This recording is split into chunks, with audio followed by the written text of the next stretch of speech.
الحمدللہ وحدہ لا شریک لہ والصلاة والسلام علی من لا نبی بعد۔ قرآن کریم سورۃ الفاتحہ اور 30 پاروں کا نام ہے۔ سورۃ الفاتحہ فتح سے ہے، قرآن کریم کو کھولا جا رہا ہے، قرآن کریم کا آغاز کیا جا رہا ہے، اس لیے سورت کا نام سورۃ الفاتحہ ہے۔ اور اس سورت کا ایک معروف نام سورۃ ام الکتاب، ام القرآن ہے، یعنی قرآن کریم کا خلاصہ۔ قرآن کریم میں اللہ رب العزت نے 6 مضامین کو تفصیل کے ساتھ بیان فرمایا ہے۔ نمبر 1 توحید، نمبر 2 رسالت، نمبر 3 قیامت، نمبر 4 احکام، نمبر 5 ماننے والے، نمبر 6 نہ ماننے والے۔ اور ان 6 کا خلاصہ سورۃ الفاتحہ میں اللہ رب العزت نے بیان فرما دیا ہے۔ الحمدللہ رب العالمین الرحمن الرحیم، اس میں توحید کو بیان فرمایا۔ مالک یوم الدین، اس میں قیامت کو بیان فرمایا۔ ایاک نعبد و ایاک نستعین، اس میں احکام کو بیان فرمایا۔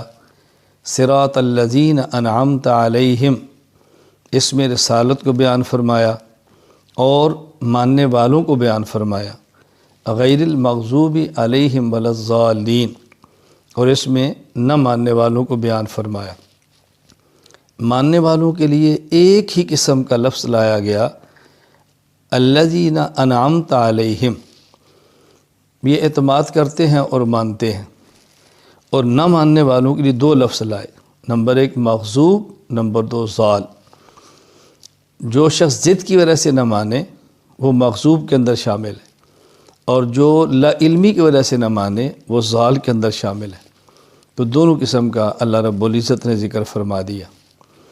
سورۃ البقرہ، بقرہ کو عربی زبان میں گائے کو بقرہ کہتے ہیں، تو اس میں چونکہ گائے کا واقعہ ہے، قصہ ذکر کیا، اس لیے سورت کا نام سورۃ البقرہ ہے۔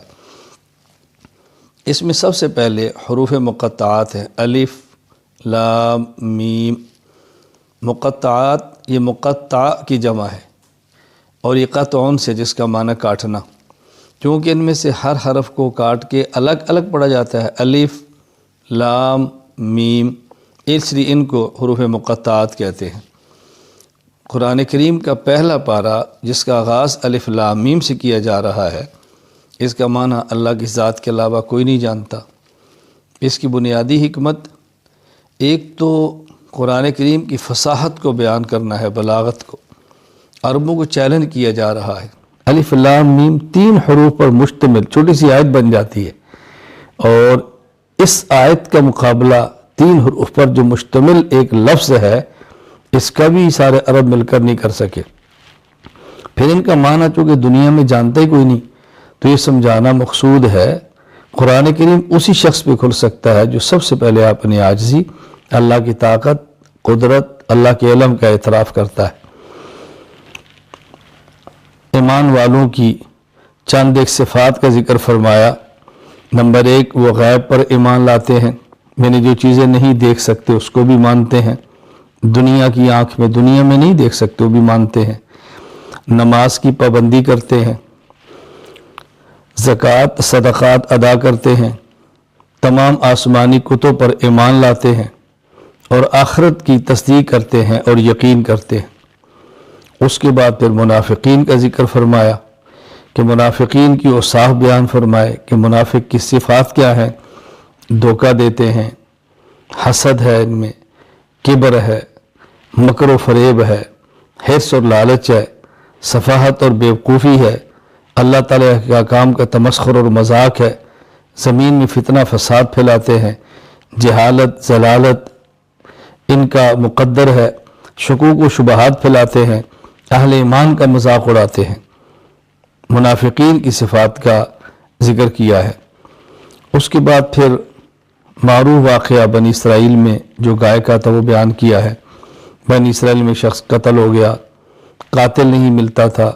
حضرت موسیٰ علیہ السلام سے درخواست کی کہ اللہ تعالیٰ سے دعا کریں کہ ہمیں قاتل کا پتہ بتا دیں۔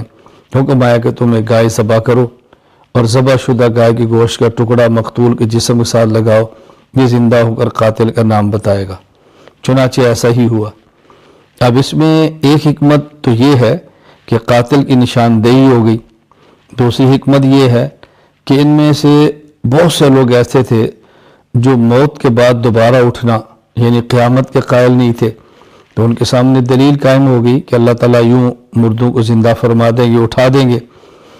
اور یہ لوگ بچھڑا یعنی گائے کے بچے کی عبادت کرتے تھے، تو بتا دیا گیا بھی یہ تو دیکھو قتل ہو گیا ہے، ذبح ہو گیا ہے، تو ذبح ہونے والا، قتل ہونے والا، مرنے والا یہ معبود کیسے ہو سکتا ہے؟ تو چونکہ بچڑے کی عبادت کرتے تھے تو اس کا رد ہو گیا کہ جو ذبح ہو جاتا ہے، مر جاتا ہے، تو اس کی وہ معبود کیسے ہو سکتا ہے؟ تو اس بچڑے کے ساتھ جو عقیدت تھی، عبادت کا تعلق تھا، اس پر رد کیا۔ پھر اس میں حضرت آدم علیہ السلام کی خلافت کا ذکر فرمایا ہے۔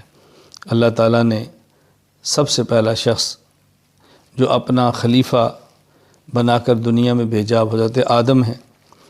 آدم علیہ السلام کی خلافت کا بیان فرمایا، ملائکہ کے مکالمے اور گفتگو کا ذکر فرمایا، پھر یہود اور نصارہ کی عادات کو بیان کیا۔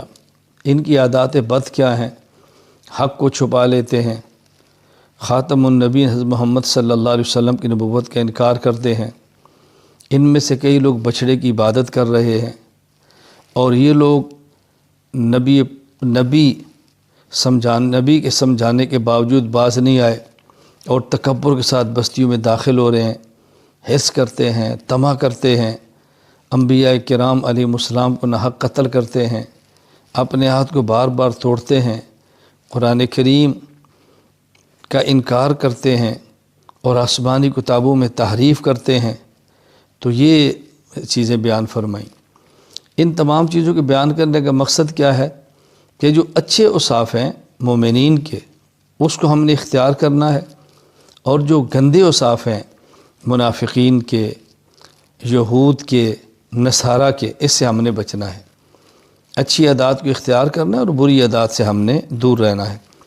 اس بارے کے آخر میں ابراہیم علیہ السلام کی ملت حنیفہ کا ذکر فرمایا کہ ابراہیم علیہ السلام حنیف تھے، باطل سے الگ تھے، حق کے ساتھ رہتے تھے۔ تو ہمیں بھی چاہیے کہ ملت ابراہیمیہ کا خیال کریں، اتباع کریں، یعنی باطل سے الگ رہیں، حق کے ساتھ جڑے رہیں۔ اور اس کا معیار کیا ہے؟ فَإِنْ آمَنُوا بِمِثْلِ مَا آمَنْتُمْ بِهِ فَقَدِ اهْتَدَوْا۔ حضور اکرم صلی اللہ علیہ وسلم کی تیار کردہ جماعت صحابہ، اہل بیت رضی اللہ عنہم اجمعین، بس وہ ہمارے سامنے نمونہ ہیں۔ ان والے عقائد، ان والے اعمال اختیار کریں تو سمجھیں آپ نے حضرت ابراہیم کی ملت کو بھی پہچان لیا اور اختیار کر لیا۔ ان کو چھوڑ دیا تو سمجھے ملت ابراہیمی کو بھی چھوڑ دیا ہے۔ اللہ تعالی ہمیں اچھی عادات اختیار کرنے کی، اپنانے کی، اور بری عادات سے بچنے کی توفیق عطا فرمائے۔ وآخر دعوانا ان الحمد للہ رب العالمین۔